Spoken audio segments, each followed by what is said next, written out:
Hi, I'm Ian. I work at Breedlove on the QC team. I'm going to walk you through the main points of the QC process, the most important areas. There's actually about 27 steps that we check, but in this video we're just going to cover the most important part that affects the playability of the guitar. Basic 4 tools that you'll need for very basic part of the setup, getting the relief and checking the action. Is going to be a capo, score, 6-inch ruler that has 30 seconds measurements on it, 10 thousandths feeler gauge, and truss rod if you have to adjust the relief on the neck. It's a custom shop guitar, you're going to use this. If it's an import, truss rod that comes with the packet. After the guitar is tuned, you want to check the relief of the neck. You get a capo the first fret, you get a 10 thousandths feeler gauge. And what you want to do is, with your pinky on your right hand, fret wherever the neck meets the body. So most instruments it's going to be the 14th fret, and triple odd it would be the 12th fret. And you take the feeler gauge and you slide it underneath the E string that you're fretting with your pinky, under the 6th fret, and you just want that to slide in between the fret and the string without a whole lot of resistance. You don't want a whole lot of daylight. You can take your thumb and kind of tap it to make sure that there isn't any movement there. As long as you can get that feeler gauge in there with just being able to feel the string and the fret, you're good. If there's a lot of air in there or it's really tight, then you need to adjust the truss rod accordingly. Turning the truss rod in the right direction will put back bow. It'll tighten the truss rod and it'll put back bow on the neck, which basically brings the headstock down. So it'll bow it this way. If you lefty-loosey, bring it that way, it'll actually bring the headstock up, so it'll put relief in the neck. And after you determine that the relief is at the appropriate spot, then you can actually check the action. And you take a score, 6-inch ruler, something that has 30 seconds of an inch on it, and without fretting any strings, as long as the guitar is in tune, you're going to place the score on the 14th and the 15th fret. Again, this is wherever the neck meets the body of the instrument.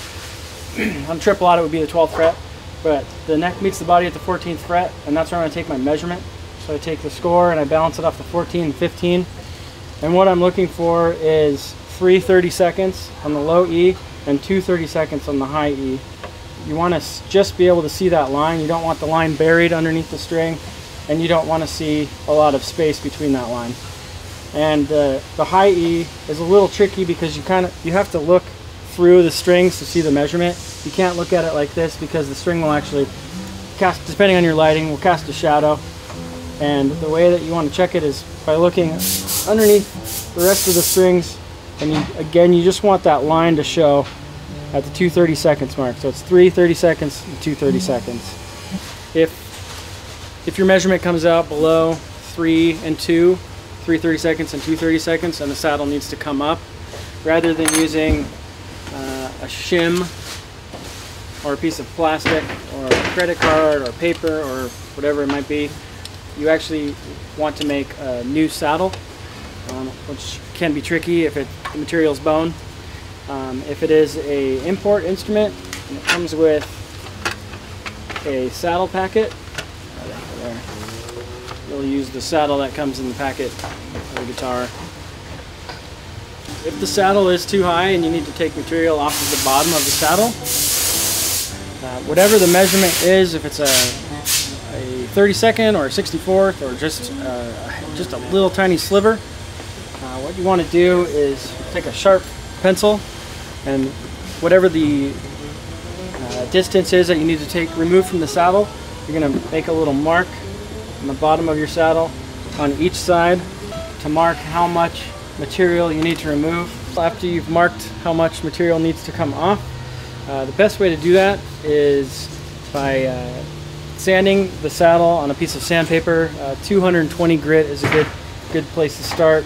400 if that's all you have, you can do that. It just takes some time. You want to use some kind of sticky back sandpaper, a nice clean flat surface, and you need a block that has a nice square edge on it. and you're just going to take the shooting board, you take your saddle, and you're just going to start sanding away. You're going to use this block. It helps you keep the saddle straight up and down, so when you're removing the material that it's not going to have any kind of weird angle on it, which you can get if you're doing it freehand without the shooting board. There's different techniques on this, but the way that I like to do it is my pinky and my ring finger somewhere in the middle of the saddle, and just sand it back and forth. Again, make sure that your saddle is good and flat with your straight edge.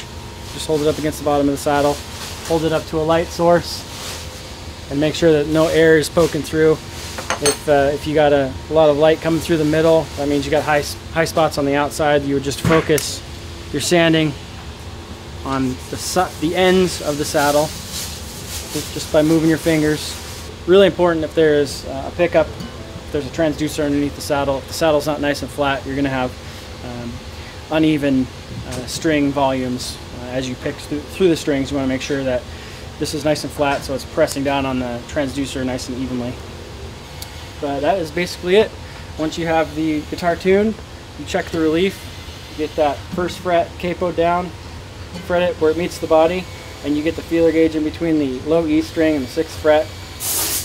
After the relief is set, then you check the action, measure it where the neck meets the body, 3 30 seconds and 2 30 seconds.